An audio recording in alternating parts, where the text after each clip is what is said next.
Selamat malam, Shalom Bapak Ibu Saudara yang kasih oleh Tuhan.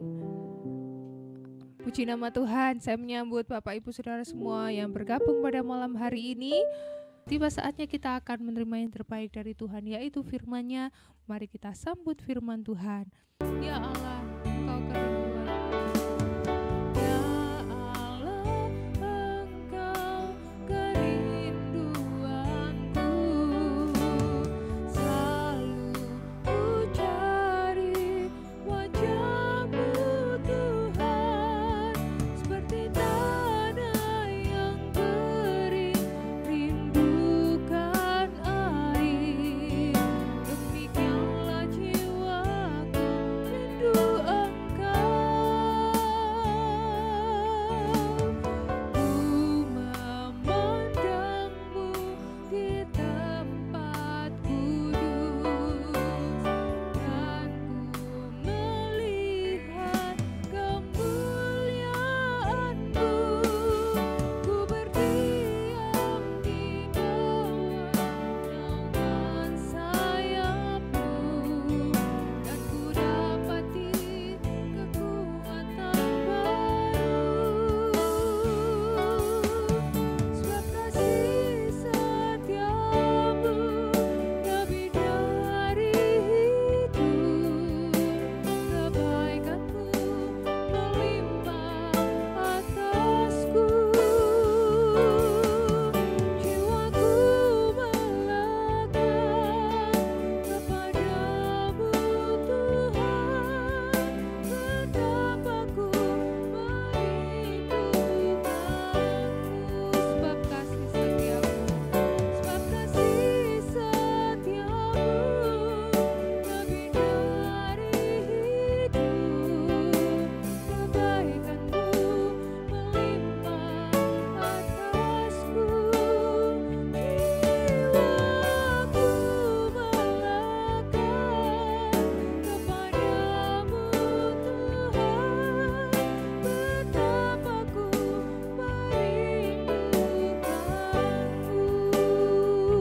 Tuhan, betapa ku merindukanmu,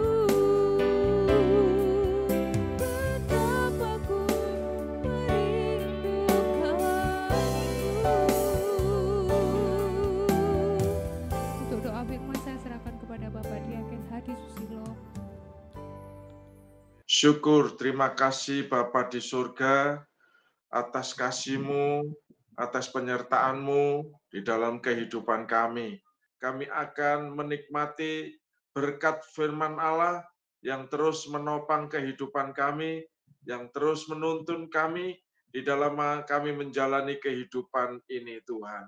Olehnya hikmat, marifat yang dari surga, Kau curahkan atas hamba-Mu, sehingga saat firman diberitakan, kami umat-Mu yang mendengarkan diteguhkan dan dikuatkan. Kami boleh menikmati persekutuan bersama Engkau, dan kami dapat menjalani sebagaimana perintah firman-Mu di dalam kehidupan kami. Terima kasih Bapa, kami yakin penyertaan-Mu malam hari ini ada di dalam setiap umat-Mu yang bergabung malam hari ini. Terima kasih Bapa di surga, kami menyerahkan hidup kami, dan kami siap menerima berkat-Mu malam hari ini. Di dalam nama Tuhan Yesus Kristus, kami naikkan doa syukur kami. Haleluya. Amin. Amin. Makasih doanya Pak Adi. Tuhan memberkati. Haleluya, puji Tuhan, shalom keluargaku dimanapun Anda semua berada. Iya, senang kalau kita bisa jumpa lagi di dalam anugerah Tuhan. Ya. Dan ada beberapa hal yang perlu saya sampaikan. Pertama-tama terima kasih saya atas perhatian dari semua saudara yang memberikan support semangat kepada saya berkait tepatnya pada hari Minggu kemarin 10 Maret 2024 ya. Dan mohon maaf ketika saya juga mesti terlambat memberikan jawab di sosial media ya, di akun WA saya dan juga yang ada di Facebook. Karena memang minggu itu kalau sudah hari Minggu tentu kita semua tahu ya seutuhnya hari itu kita berkegiatan. Iya. Kemudian Senin juga masih nyambung lagi, ada hal-hal yang perlu diselesaikan. Sehingga saya terlambat untuk memberikan jawab atas segala kalimat-kalimat yang memberikan support semangat kepada saya dan seluruh keluarga saya. Puji Tuhan, karena doa dari semua keluargaku lah yang memungkinkan saya sampai hari ini ada sebagaimana saya ada. Baik, Tuhan memberkati setiap hal-hal baik yang saudara lakukan. Puji Tuhan. Kita sama-sama membuka Alkitab kita di dalam 1 Petrus pasal 1 ayat 1 dan 2. Pada malam ini saya menyampaikan pokok bahasan di Prapaskah ini, tugas gembala untuk domba-domba Tuhan. Nah, gembala itu dalam jemaat Gereja Kemah Tabernakel, saya dibantu ya para hamba-hamba Tuhan yang lain, pelayan-pelayan Tuhan, saudara juga menjadi bagian dari tim penggembalaan. Ya, guru-guru sekolah minggu, pengurus pemuda, demikian juga pembina remaja sama. Pada hakikatnya kita dipanggil untuk saling menggembalakan satu sama lain. Suami tentu bicara penggembalaan internal. Ya, sama. Menggembalakan keluarga. Nah, ketika bicara dengan anak-anak, istri turut menggembalakan anak-anak. Nah, jadi saudara-saudara yang dikasih Tuhan, apa aja tugasnya nanti. Nah, ini kita lihat. Jadi tema pokoknya adalah tugas gembala untuk domba-domba Tuhan.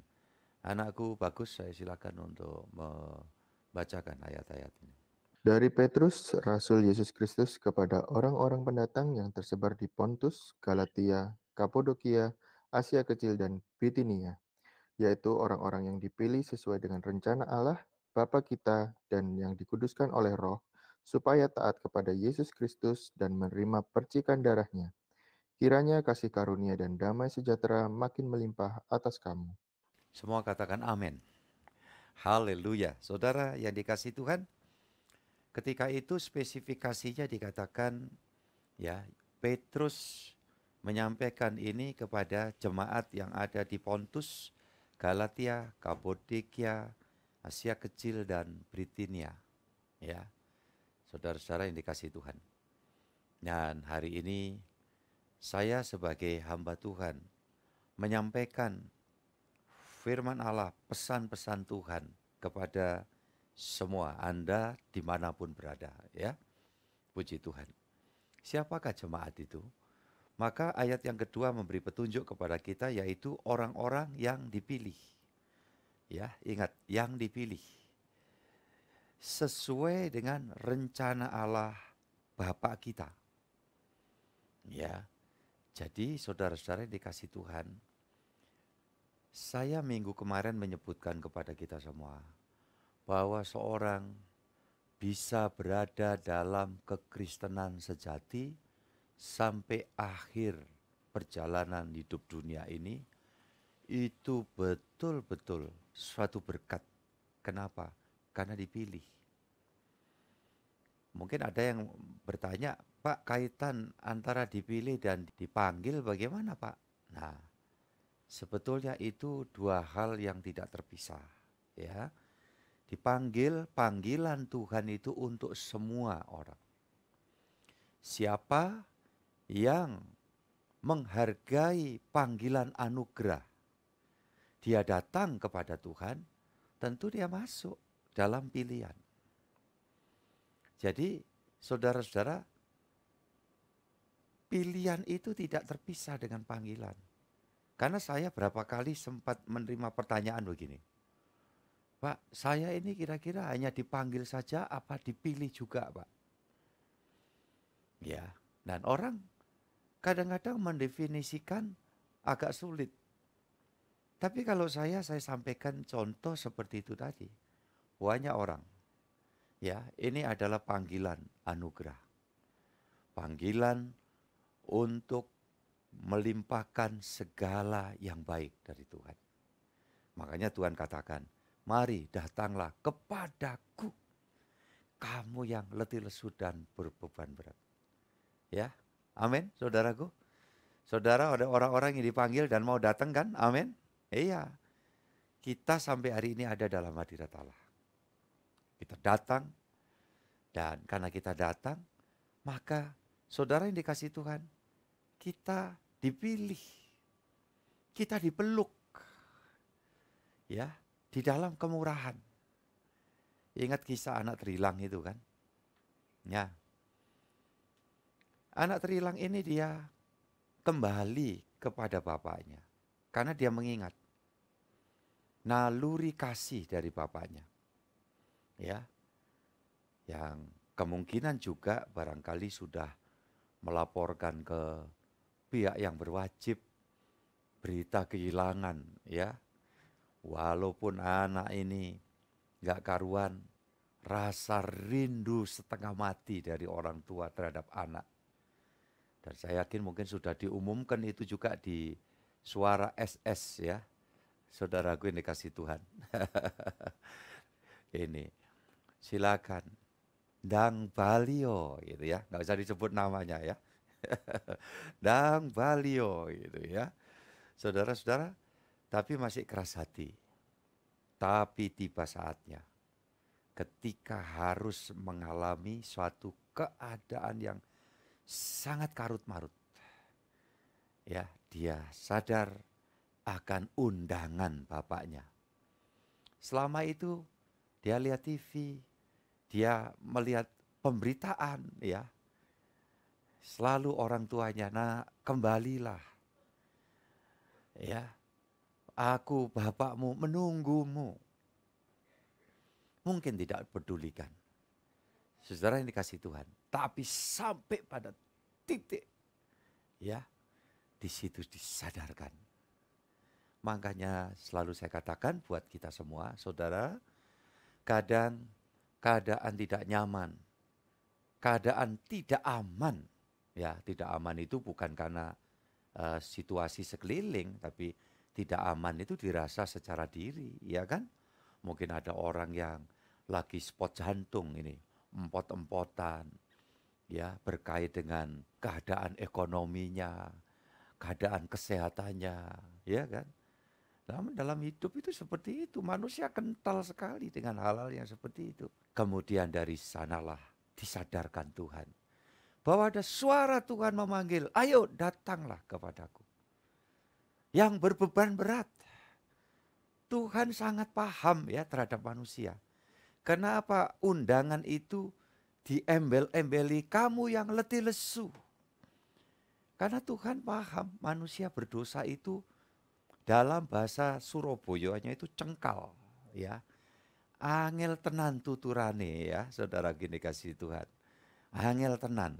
Nah, tapi ketika dihadapkan suatu kenyataan pahit, tidak jarang orang kemudian sujud berlutut di hadapan Tuhan. Makanya kapanpun pemberitaan ini sampai kepada setiap saudara, ya, bukan hanya ada di Google Meet ini saja, tetapi ketika satu waktu pemberitaan ini sampai kepada saudara melalui media sosial YouTube umpamanya, dan engkau berada dalam suatu keadaan yang sulit, dengar suara Tuhan memanggil.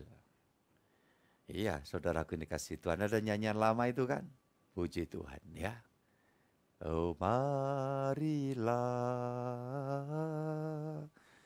yang berlesu, ya, marilah.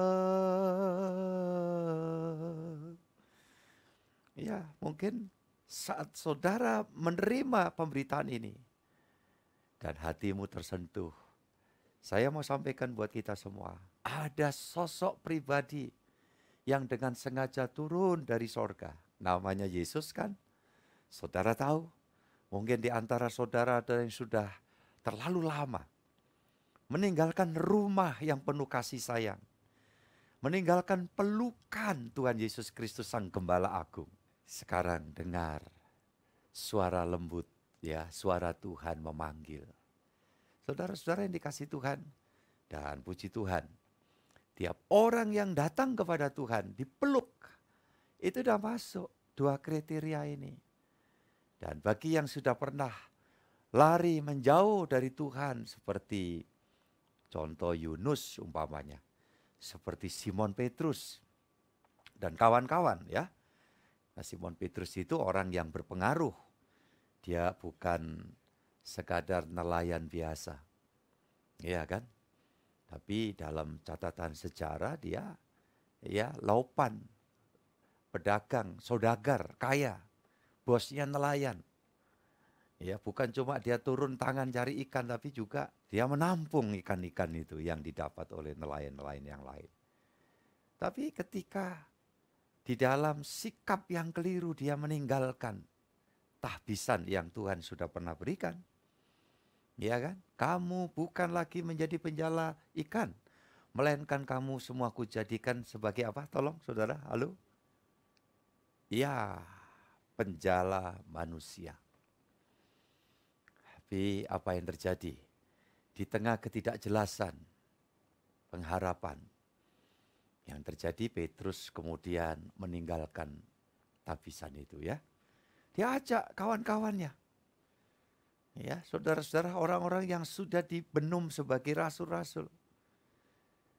Kembali dia ke habitat semula. Tapi kita lihat Tuhan kita Yesus. Itu sebabnya ketika seorang di tengah kekosongan hidup, kegagalan, dengar suara Tuhan yang lembut. Tuhan mendatangi mereka di pantai. Ya, kita ingat itu dalam peristiwa kebangkitan Tuhan kita Yesus. Dicari. Yunus melarikan diri, disuruh ke Niniwe, dia pergi ke Tarsis, dicari sama Tuhan. Saulus yang kemudian nanti berubah nama menjadi Paulus. Ketika perjalanan menjauh dari Tuhan dan semakin melakukan praktik jahatnya, dia membantai banyak pengikut Tuhan Yesus Kristus.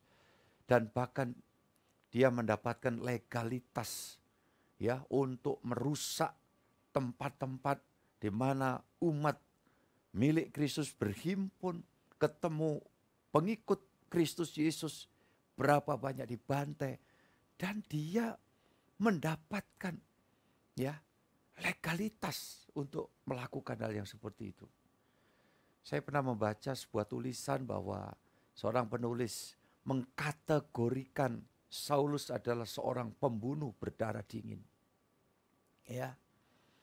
Tapi kita lihat dari sisi Tuhan Yesus Kristus, firman yang datang ke dalam dunia.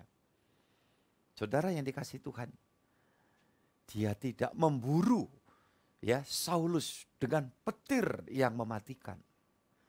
Tetapi justru Tuhan memburu dan mendekati Saulus dengan sinar kasih yang sedemikian rupa. Ya, demi menghalau Saulus agar tidak berlanjut lagi berbuat kejahatan yang keji di hadapan Tuhan kita Yesus. Dan dipanggil Saulus, Saulus. Ya, inilah makna panggilan itu, saudaraku yang dikasihi Tuhan. Dan ketika Saulus merespon, ya Tuhan, siapakah engkau Tuhan? Tuhan Yesus kemudian mengatakan, aku adalah orang yang kamu aniaya. Pertanyaannya, apakah zaman penyaliban Tuhan Yesus itu ada Saulus di sana? Tidak. Ada selisih waktu beberapa tahun. Saudara-saudara yang dikasihi Tuhan. Tapi mengapa Tuhan Yesus kemudian mengatakan di dalam panggilan kasih-Nya itu, aku adalah orang yang kau aniaya. Sepakat para hamba Tuhan, para teolog, penafsir Alkitab, ya, memberikan satu penafsiran bahwa ungkapan Tuhan Yesus mengatakan kepada Saulus yang didekati, yang dipanggil saat dia meluap-luap ya niat jahatnya itu, Tuhan Yesus mengatakan, aku orang yang kamu aniaya, tak lain dan bukan adalah Yesus menempatkan diri sebagai murid-murid yang telah terbantai. Tuhan Yesus menganggap bahwa apa yang dialami oleh orang-orang tebusannya adalah sama halnya dilakukan penganiayaan itu terhadap Tuhan Yesus. Dengan kata lain, Tuhan Yesus ikut merasakannya. Luar biasa, luar biasa. Tolong ingat itu. Kenapa? Sejak perjanjian lama diberitahu, umat tebusan, yaitu orang yang dipanggil, mau datang, masuk pilihan Allah, disebutnya sebagai biji mata, biji mata Tuhan. Saudara dan saya, biji mata Tuhan. Ya, yang ada dalam jaminannya. Tidak selalu orang mengenakan kacamata ketika di tempat terbuka, itu gara-gara ada gangguan di mata, tidak. Ya, tapi ada juga yang mengenakan itu demi rasa aman, apalagi berkendaraan bermotor, ya. Saudara yang dikasihi Tuhan, takut kelilipan, dijaga. Ya, saudara-saudara yang dikasihi Tuhan, beberapa saudara terinspirasi ketika Pak Gembalamu memberitahu, ya, penglihatannya waktu itu kabur dan diagnosa dokter mengatakan, oh ini katarak, gampang, operasi. Ya, nama operasi itu kan kesannya kayak apa? Padahal itu ya memang masuk di ruang operasi, ya. Kemudian saudara-saudara, mata ini diisep, ya, cairan yang sudah keruh itu, dibuka dikit. Ya, saudaraku, kayak selaput yang di luar ini, kemudian setelah bersih, dimasukkanlah lensa buatan. Kecil, tapi begitu melar sampai di dalam langsung kebuka sesuai dengan lingkar mata. Ya, saudara-saudara yang dikasihi Tuhan. Setelahnya itu, waduh, terang, ya, tidak ada kabut lagi.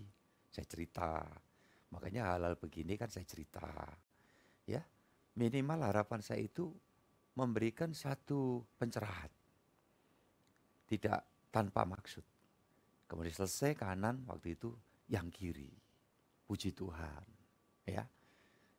Begitu selesai jelas penglihatan. Saudaraku dikasihi Tuhan, penting sekali. Indera penglihatan itu penting.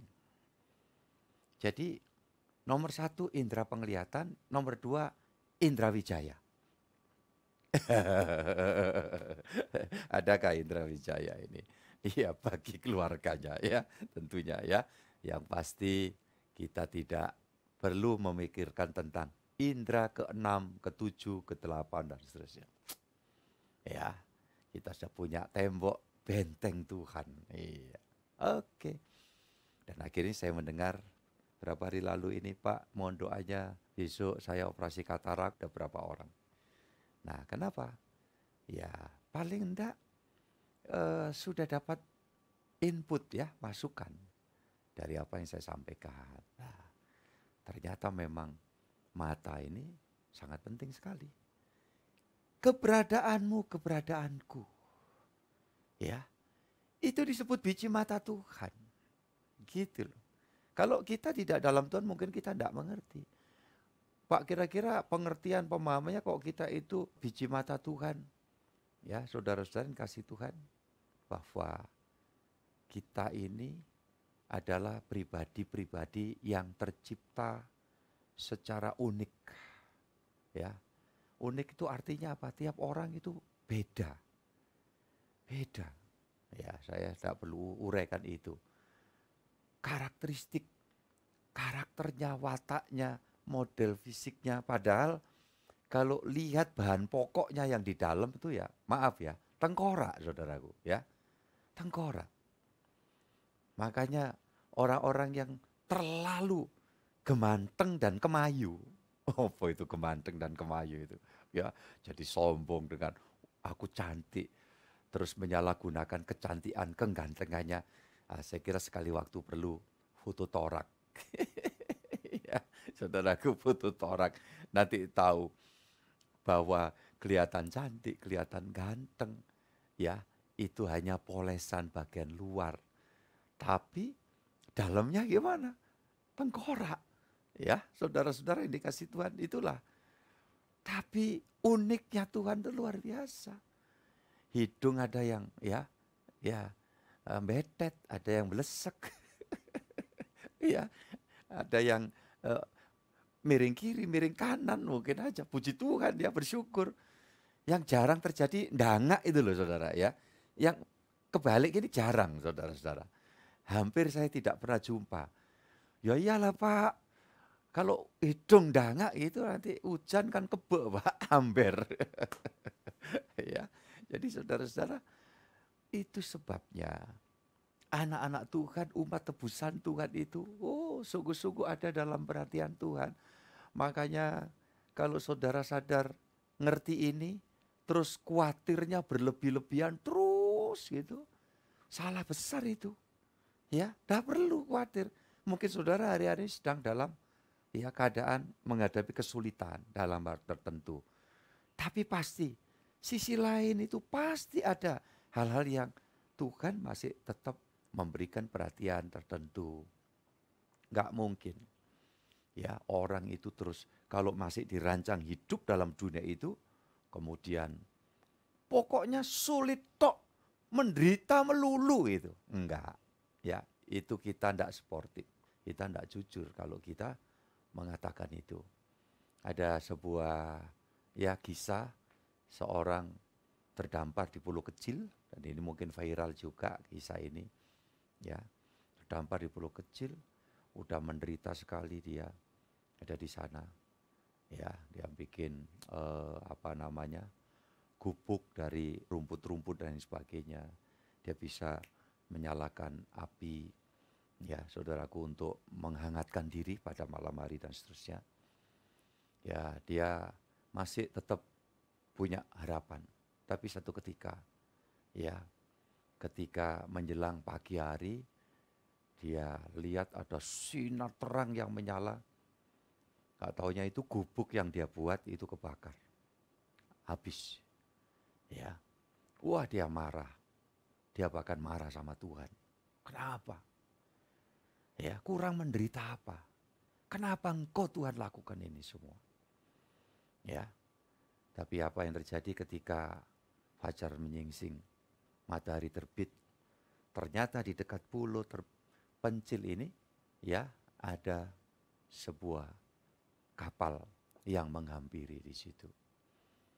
Nah, dia lihat itu, dia minta ampun sama Tuhan setelah dijelaskan oleh kapten kapal.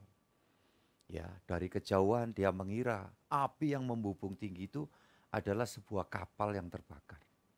Tapi setelah didekati ternyata ada pulau kecil yang terasing ini, dan ada suatu bara api yang nyala. Dan tidak lama ternyata diketemukan orang yang terdampar di situ. Nah, saudara-saudara, kita kadang-kadang merasa dan menganggap Tuhan tidak adil. Ketika ada bagian tertentu dari yang menjadi pokok harapan kita itu ternyata seolah-olah itu diambil Tuhan, musnah begitu saja. Ya. Nah, enggak taunya semua itu ada di baliknya rencana Tuhan yang indah. Saudara-saudara yang dikasih Tuhan, kita belajar dari hal-hal yang sederhana seperti itu, contoh-contoh yang sederhana seperti itu. Saudara, ada kisah pemilik seekor kuda yang satu-satunya itu kendaraan yang dipakai untuk mencari nafkah dan seterusnya, tapi ternyata hilang. Hilang berhari-hari, berminggu-minggu, pupus harapan orang ini. Tapi pada waktunya tengah malam terdengar di sekitar rumahnya masuk istal kudanya itu, kandang itu kandang kuda. Derap kaki kuda yang begitu banyak. Ternyata dia intip dari gubuk reotnya ini, kuda yang hilang milik orang ini kembali dengan istilah Jawanya bandang itu bandang. Saudara-saudara yang dikasih Tuhan. Dan segera ditutup istal itu. Ternyata diiringi oleh kuda-kuda liar yang saat itu tanpa dipikir, disangka-sangka ada pertolongan Tuhan, ada berkat Dan orang itu berlutut lagi, mohon ampun sama Tuhan. Ya, saudara, kisah-kisah ini mungkin ada kisah nyata, tapi juga ada yang fiksi, tetapi sebetulnya itu adalah gambar kita kebanyakan, ya, seperti itulah. Ketika kita sedang mengalami sesuatu, itu sebabnya hari ini saya ajak saudara kembali merenungkan prinsip kebenaran. Bukankah saya dan saudara adalah biji mata Tuhan? Ya, ingat, saya dan saudara jadi anak Tuhan, jadi hamba Tuhan, jadi pelayan Kristus. Ini bukan ecek-ecek, bukan kaleng-kaleng, bukan sekedar karena ya saya memilih beragama Kristen. Berulang kali saya mengatakan, kekristenan tidak sekadar ya sebagai tindakan ungkapan aku beragama Kristen. Tidak. Tapi lebih dari itu. Seperti Alkitab katakan, karena aku dan engkau dipilih oleh Tuhan. Saudara-saudara yang dikasihi Tuhan. Kenapa dipilih? Karena ketika dipanggil Tuhan kita merespon. Maka kita masuk klasifikasi pilihan. Kita ada di dalam perhatian Tuhan, di dalam berkat Tuhan.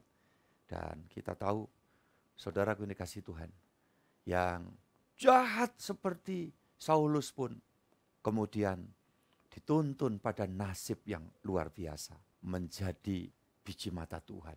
Itu nasib yang luar biasa. Saudaraku dikasihi Tuhan. Yang diutus kemudian menyimpang. Karena ada pemikiran lain, rencananya sendiri. Yunus, Tuhan cari juga. Terus Tuhan ikuti. Sampai kemudian Yunus dibuang di tengah laut. Ya, oleh kapal yang ditumpangi. Setelah diundi, penyebab angin badai luar biasa itu menunjuk kepada seorang Yunus. Maka wah ini pembuat sial ini gitu ya. Lemparkan. Kemudian yang terjadi ya ditelan oleh makhluk yang besar. Gak tahu apa itu ya. Saudara-saudaraku, apakah ikan? Ya.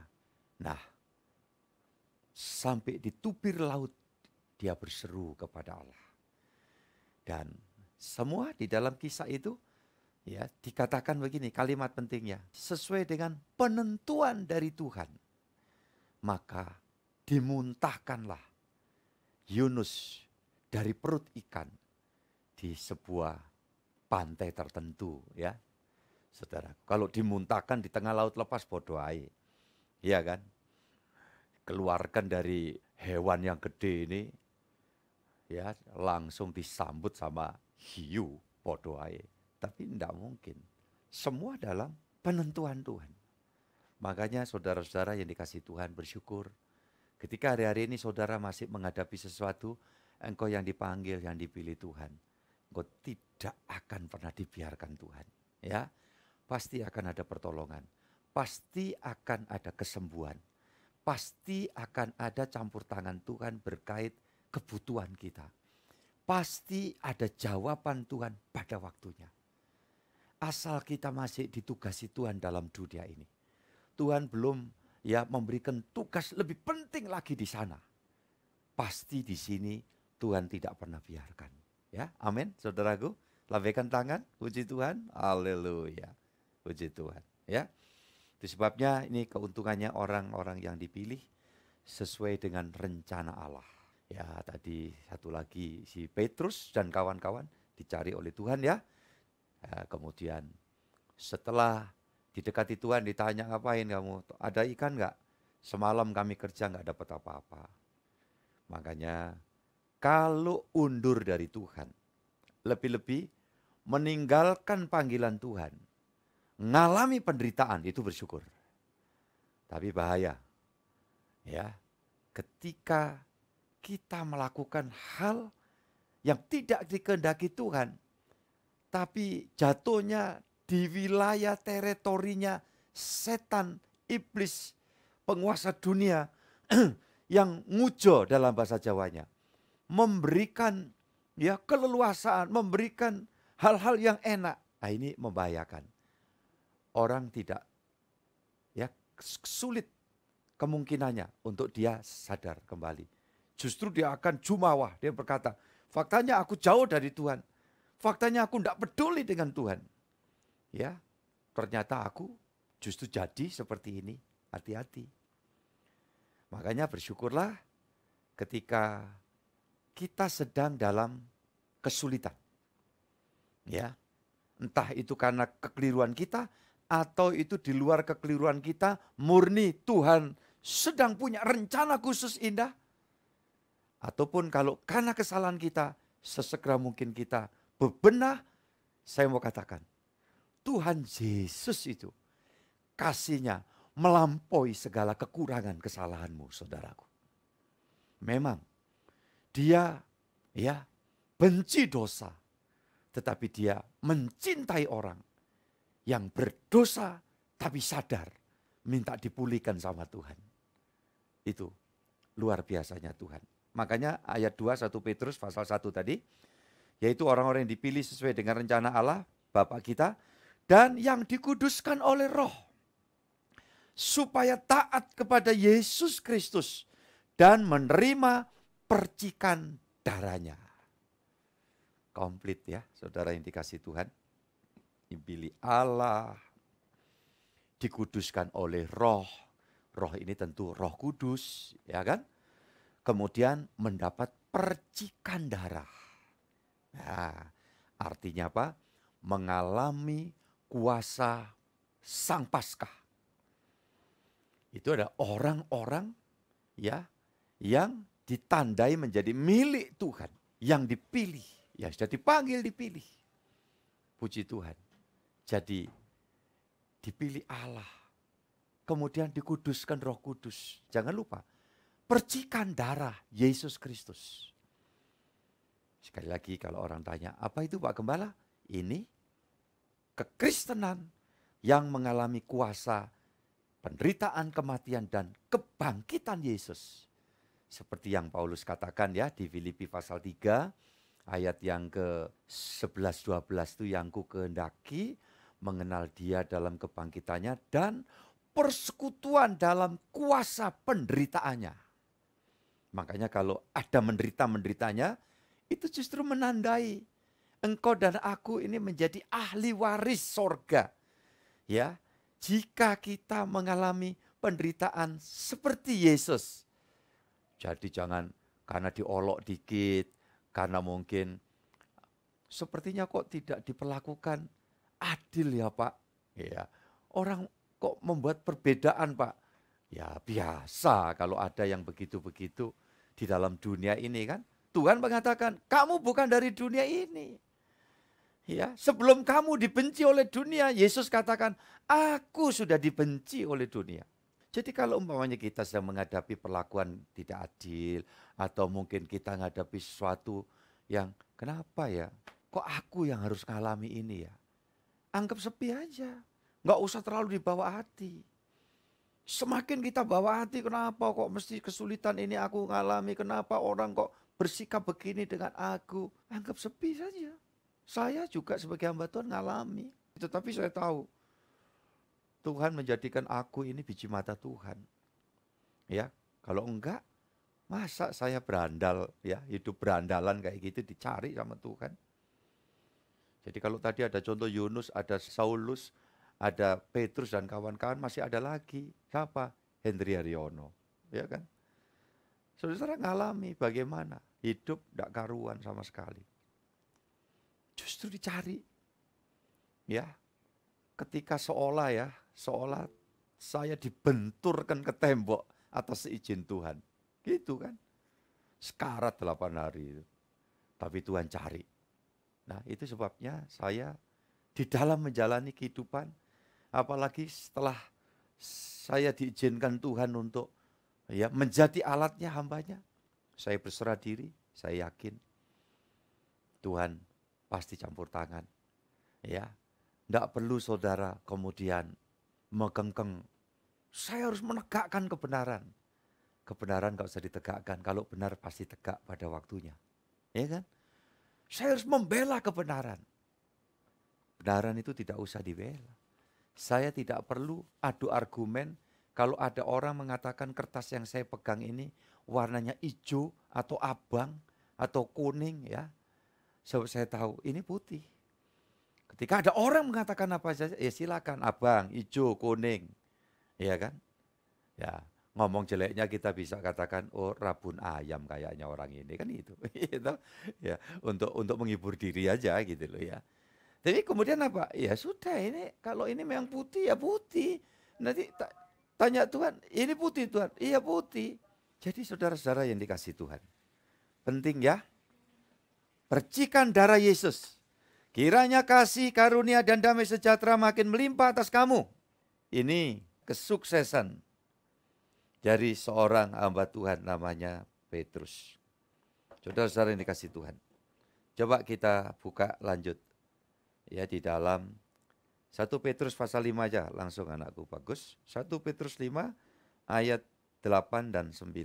Sadarlah dan berjaga-jagalah, lawanmu si iblis berjalan keliling sama seperti singa yang mengaum-aum dan mencari orang yang dapat ditelannya.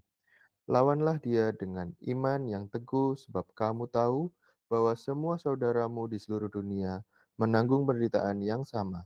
Saudara yang dikasih Tuhan Yesus Kristus, tugasnya hamba Tuhan gembala seperti seorang Petrus. Makanya saudara-saudara kita Katolik itu ya menganggap Petrus itu wakil Kristus di dunia. Ya. Makanya masuk Santo Petrus, Saint Peter itu ya. Saudara yang dikasih Tuhan itu dalam paham tradisi Katolik. Tetapi di sini kita melihatnya adalah memang Petrus adalah seorang gembala. Ya. Pada waktu dia mengalami pemulihan dari Tuhan itu loh. Menerima pertanyaan dari Tuhan, apakah kamu mengasihi aku Simon? Ya Simon itu ya Petrus ya. Jadi Simon itu sama dengan Petrus ya. Kayak Hendri sama Haryono ini ya, kalau ini orangnya sama lah gitu kira-kira ya. Ya. Apakah kamu mengasihi aku? Ya jawaban sampai 3 kali, Tuhan kau tahu isi hatiku. Terakhir Tuhan Yesus mengatakan kepada Simon Petrus, gembalakanlah domba-dombaku. Tugasnya gembala di sini adalah apa saudaraku? Mengingatkan, menguatkan, melindungi. Dengan apa melindunginya? Dengan doa. Minimal 2 kali pagi malam. Saya menyerahkan saudara-saudara, jemaat Tuhan, keluarga besarku di dalam doaku. Tuhan, keluarga besarku, ini yang di Gresik, Surabaya, dimanapun berada. Kau tuntun, jagai, naungi, lindungi, berkati. Kalau ada requestan doa, ya saya sebut. Di antaranya ini Tuhan. Mohon Tuhan jamah, Bu Jingkok, ya hari ini hadir kan. Bu Swadi, ini para sepuh. Ya, yang masih harus jalani proses hidup. Tuhan tolong. 2 minggu lalu tepatnya, salah satu cucu Bu Jingkok, Sky namanya ya. Itu datang bawa minyak ke ruang saya, minta doa buat emak. Iya. Nah, maksudnya omanya ini, ya.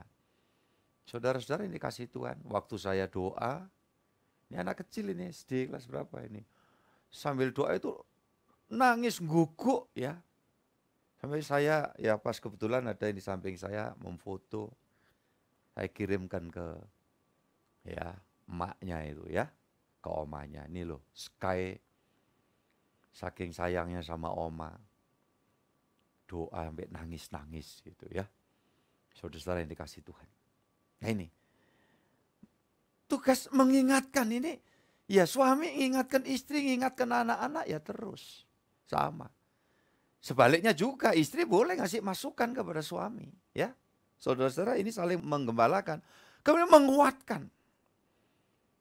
Melindungi dan memberitahu caranya agar kita jangan lari dari musuh.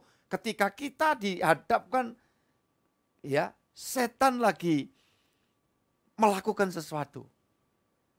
Dikatakan di dalam kebenaran firman Tuhan ini, sadarlah dan berjaga-jagalah, lawanmu si iblis berjalan keliling, sama seperti singa yang mengaum-aum, dan mencari orang yang dapat ditelannya. Ayat yang ke-9, saya tulis lagi, lawanlah dia dengan iman yang teguh, sebab kamu tahu bahwa semua saudaramu di seluruh dunia menanggung penderitaan. Apa penderitaan? Perjuangan iman. Jadi penderitaan itu adalah perjuangan iman. Ya, untuk seketika lamanya. Ayat yang ke-9. Penderitaan untuk perjuangan yang sama. Lanjut, anakku bagus, tolong bacakan ayat 10-11. Dan Allah sumber segala kasih karunia yang telah memanggil kamu dalam Kristus kepada kemuliaannya yang kekal akan melengkapi, meneguhkan, menguatkan, dan mengokohkan kamu sesudah kamu menderita seketika lamanya. Ialah yang empunya kuasa sampai selama-lamanya. Puji Tuhan ya. Jadi saudara-saudara yang dikasihi Tuhan, makanya hamba Tuhan, ya saya terapkan dalam hal ini. Saya selalu kasih tahu buat keluargaku semua. Jangan main-main dengan dosa ya. Jangan main-main dengan kuasa gelap, setan, ilmu-ilmu. Ya kalau saudara kita, kawan-kawan kita, sanak famili kita memang masih di dalam ya kepercayaan agama yang dianut, masih membolehkan begini begitu, atau memang ya ada agama yang menyebut tokoh agamanya itu sebagai dukun ya. Jadi itu karena budaya dalam keyakinannya. Ya kita tetap hormati saudara-saudara kita itu. Tapi dukun dalam pengertian tuh tokoh agama di wilayah itu disebutnya dukun. Saudara kita kalau yang di Tengger itu kan, kalau tidak salah tokoh agamanya itu sebutannya dukun. Nah beda dalam konsep sebagian masyarakat kita ya, yang menyebut dukun itu sinonim dari seseorang yang dianggap punya kelebihan secara spiritual atau dikenal paranormal kayak gitu. Nah, gimana itu Pak Gembala kalau saudara kita? Lah ya saudara kita kalau keyakinannya memang demikian, ya enggak apa-apa ya silakan kan gitu. Tapi saya berkewajiban ya bicara kepada saudara yang dipanggil, dipilih oleh Tuhan tadi, dikuduskan oleh Roh. Itu apa sih maksudnya? Dikuduskan oleh Roh itu supaya di dalam hidup saya dan saudara itu tidak ada lagi ya tercemar, terkontaminasi dengan spirit-spirit yang enggak jelas, ya roh-roh gelap. Ya. Wewe gombel, demit, apalah. Nah, ini yang bisa mengerjakan ya Roh Kudus. Ya, Tuhan kita Yesus dengan percikan darahnya itu dimetre kita bahwa roh kita didampingi dengan roh Tuhan, gitu loh. Makanya percikan darah Yesus itu ya memberikan jaminan selagi di dalam dunia kita tidak usah gentar. Kalau orang bilang takut di sana angker, sana itu, pokok kita tidak buat yang aneh-aneh, kita tidak berbuat jahat, kita tidak sombong, ya kan? Oh saya lebih dari orang sakti, nah, gitu-gitu nanti bisa masalah, ya kan? Tidak dengan setan ya orang lain bisa tersinggung. Tapi saudara dan saya secara internal, secara pribadi harus tahu bahwa hidupmu itu dibentengi Tuhan. Makanya tidak perlu lagi percaya kalau ada orang ngomong, wah usahamu rada sulit ini karena dibikin orang, sainganmu. Wah rezekimu seret ini ada orang yang bikin. Wah sakitmu ini kok rada aneh ya. Padahal sudah periksa dokter, sudah lab begini, ya laboratnya begini, begitu. Enggak ada apa-apa. Ya kemungkinan ini kamu dibikin orang lain. Kita enggak usah perlu percaya. Enggak usah dimasukkan hati. Ya. Kalau memang itu jenis penyakit gangguan itu secara fisik, ya saking belum diketemukan aja bagaimanapun ilmu pengetahuan kedokteran itu terus berkembang. Sehingga ada banyak hal yang dulu belum diketahui ya masa kini ini sudah mulai dibuka. Ya, dan itu terus berkembang. Sekalipun jenis penyakitnya juga aneh-aneh, ya. Ya, kita tahu berapa waktu silam kan, hampir 3 tahun. Ya, bagaimana manusia menghadapi makhluk kecil, saudaraku yang dikasihi Tuhan, yang tidak bisa terlihat dengan kasat mata. Manusia tidak berdaya. Lebih-lebih kalau sudah memang itu waktu gilirannya untuk ditugasi Tuhan pulang ke sorga, ya diperjuangkan bagaimanapun, ya juga seperti itu. Tetapi secara pemikiran manusia pada umumnya kan, wah kita tidak berdaya. Nah itulah, makanya daya kita itu kalau kita sandar sama Tuhan. Sandar sama Tuhan. Nah saudara-saudara yang kasih Tuhan. Sampai hari-hari ini kita kalau dengar berita kan masih ada virus ini, virus itu. Tapi karena sudah Tuhan memberi kenikmat ya kepada para ahli. Sehingga kita sudah menerima booster pertama, mungkin ada yang kedua. Sehingga ada proses kekebalan. Sehingga virus-virus itu tidak akan terus bisa merajalela. Nah inilah kalau ngomong ilmu kedokteran. Tapi memang ada ya kaitannya dengan pekerjaan setan, kuasa gelap. Tapi mana dulu orang yang bisa diganggu oleh kuasa gelap adalah orang yang hidup dalam kuasa dosa. Tapi kalau saudara dan saya ada di dalam 3 kriteria tadi, dipilih ya di dalam kasih Bapa, dikuduskan di dalam Roh Kudus dan kita belajar terus dalam kebenaran. Ya, dan kita menerima percikan darah Yesus Kristus, tidak ada kuasa setan, demit, wewe, gombel, jin apapun yang dapat mendatangkan masalah musibah atas saya dan saudara. Amin, haleluya. Percaya saudaraku ini dikasih Tuhan? Ya. Nah, itu yang harus ada di dalam benak kita sehingga kita tidak perlu kemudian masukkan di pikiran kita. Ya, orang bilang begini, begitu, diganggu ini, ganggu itu. Enggak. Ya, Tuhan bilang di sini, ya kan? Lawanlah iblis. Saudara ini kasih Tuhan. Ya, dengan iman yang teguh. Lah, gimana caranya Pak Gembala iman itu bisa teguh? Ya gini ini. Saudara terus menerima pesan gembala, pesan penggembalaan. Saudara-saudara yang dikasih Tuhan. Ya. Terus secara intens, lebih intens lagi. Ada kesempatan, ya undangan seperti ini. Kita datang pada Tuhan. Saudara-saudara ini kasih Tuhan. Puji Tuhan.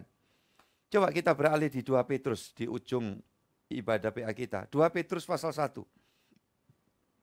Ayat 10 sampai 12. Karena itu, saudara-saudaraku, berusahalah sungguh-sungguh supaya panggilan dan pilihanmu makin teguh. Sebab jikalau kamu melakukannya, kamu tidak akan pernah tersandung. Dengan demikian kepada kamu akan dikaruniakan hak penuh untuk memasuki kerajaan kekal, yaitu kerajaan Tuhan dan Juru Selamat kita, Yesus Kristus.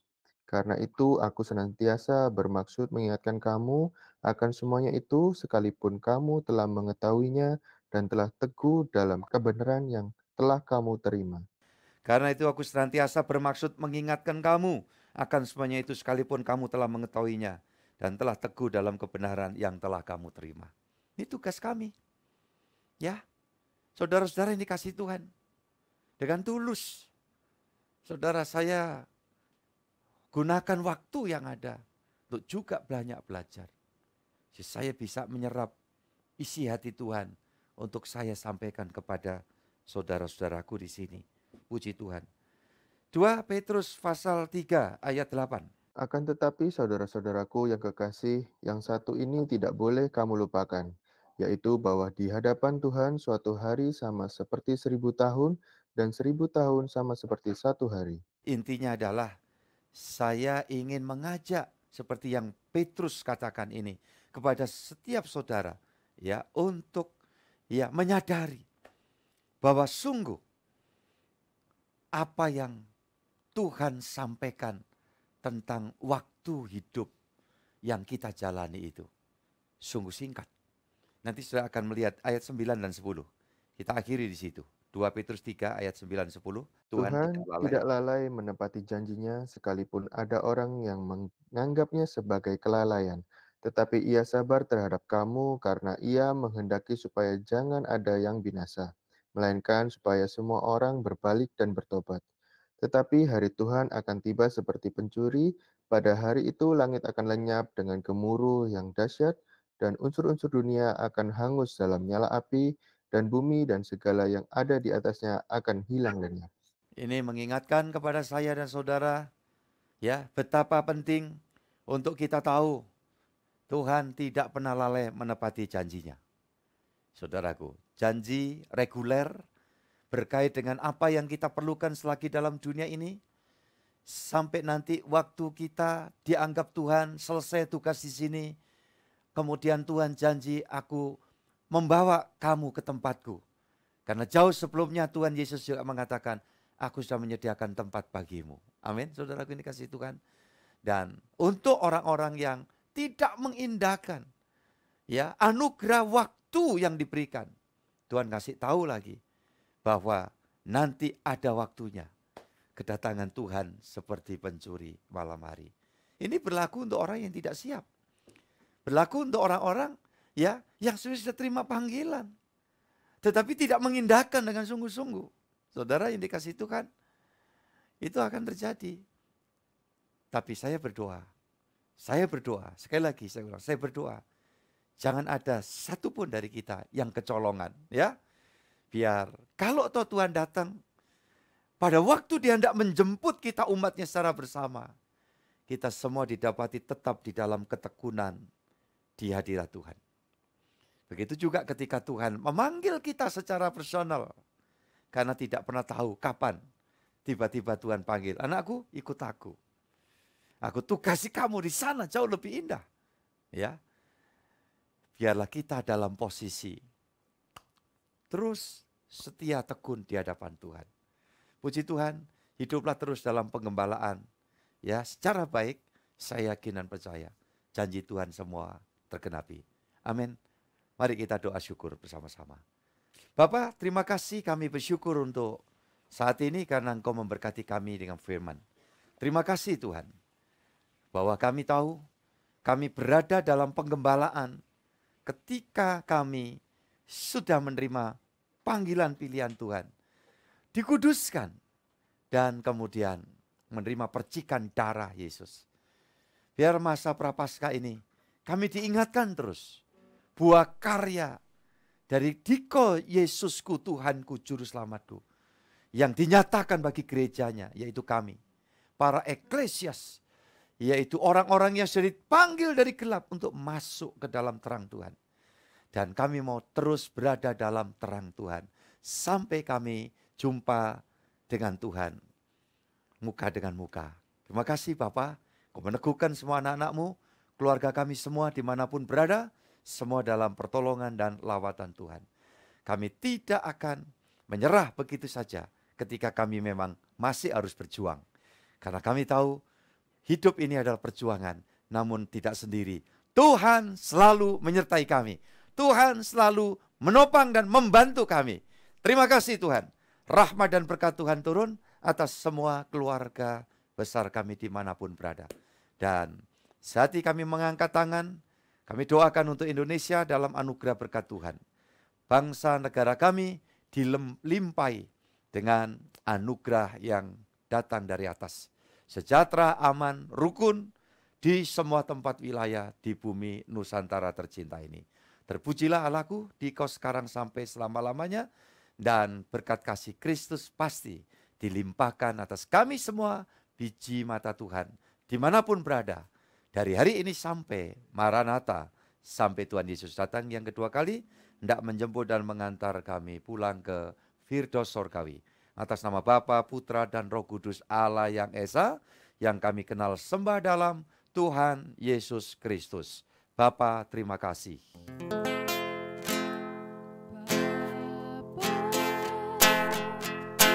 Terima kasih.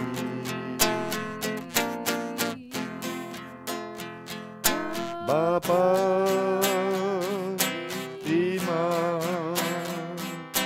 kasih. Bapa, dalam surga, syukur, terima kasih.